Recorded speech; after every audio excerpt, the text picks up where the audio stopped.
श्री राम समर्थ. सद्गुरू श्री ब्रह्मचैतन्य गोंदवलेकर महाराज यांचे प्रवचन 13 डिसेंबर. भगवंताची सेवा शुद्ध भावनेनेच होऊ शकते. देह म्हटला की हृदय आणि इतर अवयव हे त्याचे भाग होत.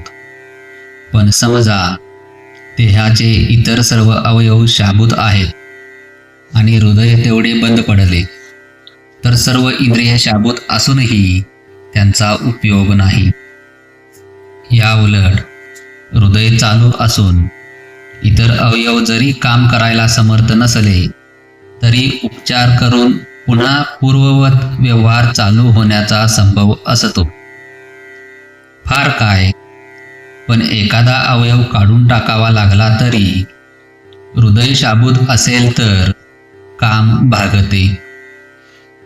पण जर का हृदयच बंद पडले तर मात्र सर्व काही संपलेच. नाम हे हृदयासारखे आहे. इतर साधने ही बाकीच्या अवयवांसारखी आहेत. म्हणून नाम नसेल तर इतर साधने फलदायी होऊ शकणार नाहीत. आता या जन्मात एवढे पुरे. हा न्याय फक्त भगवंताच्या स्मरणाला तुम्ही लागू करता. पण पैसा मिळवण्याला किंवा विषय भोगण्याला मात्र तो लागू करीत नाही. याचे कारण भगवंताचे स्मरण केले नाही तरी चालते असे वाटते. प्रपंचात जिला प्रीती असे म्हणतात ती भगवंताकडे लागली की भक्ती बनते.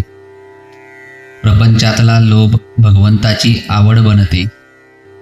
अशा रीतीने आपले विकार भगवंताकडे लावता येतात. एक प्रवासी होता. गाडीमध्ये त्याला जागा चांगली मिळाली म्हणून आपल्या स्टेशनावर न उतरता गाडी शेवटी थांबते तिथपर्यंत तो गेला आणि त्याच गाडीने तो पुन्हा परत आपल्या गावी आला. त्याचप्रमाणे आपला जन्ममरणाचा प्रवास चालला आहे. तुम्ही त्या प्रवाशाप्रमाणे परत येऊ नका. प्रवासामध्ये केळी, संत्री वगैरे फळे घ्या. म्हणजे इथे घरे बिरे बांधा, पण आपले स्टेशन विसरू नका. भगवंत हे आपले स्टेशन आहे. अलीकडे शास्त्री पंडित सुद्धा सर्वजण भगवंताच्या उलट बोलू लागले आहेत. म्हणून आपण आधी आपल्या साधनाचा निश्चितपणा करावा आणि नंतर पोथी पुराणे ऐकावीत.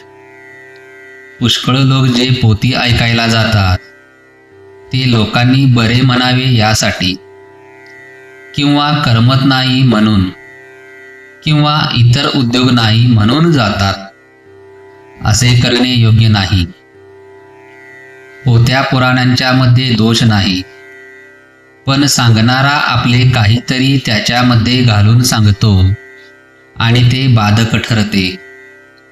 कर्तव्याची जाणीव आणि भगवंताचे अखंड अनुसंधान हेच सर्व पोथ्यांचे सार आहे. आपण जसे करतो तसे बोलण्यासाठी आपण आपले बोलणे कमी केले पाहिजे. बोलणे कमी करायला मन गुंतवून ठेवणे जरूर आहे. भगवंताची सेवा शुद्ध भावनेनेच होऊ शकते. ह्या भावनेचे मूळ प्रत्येकाच्या हृदयात असते. हीच शुद्ध भावना आपल्याला तारते. मंदिर आणि समाधी तारीत नाही. देहाच्या सहवासाने जशी देहाशी एकरूपता झाली त्याप्रमाणे भगवंताचा विसर पडू न देता त्याचे स्मरण सारखे ठेवले तर त्याच्याशी एकरूपता का होणार नाही. जय जय रघुवीर समर्थ. आजचे बोधवचन. परमार्थ कितीही कठीण असला तरी नामाने तो सुसाध्य असतो. श्री राम समर्थ.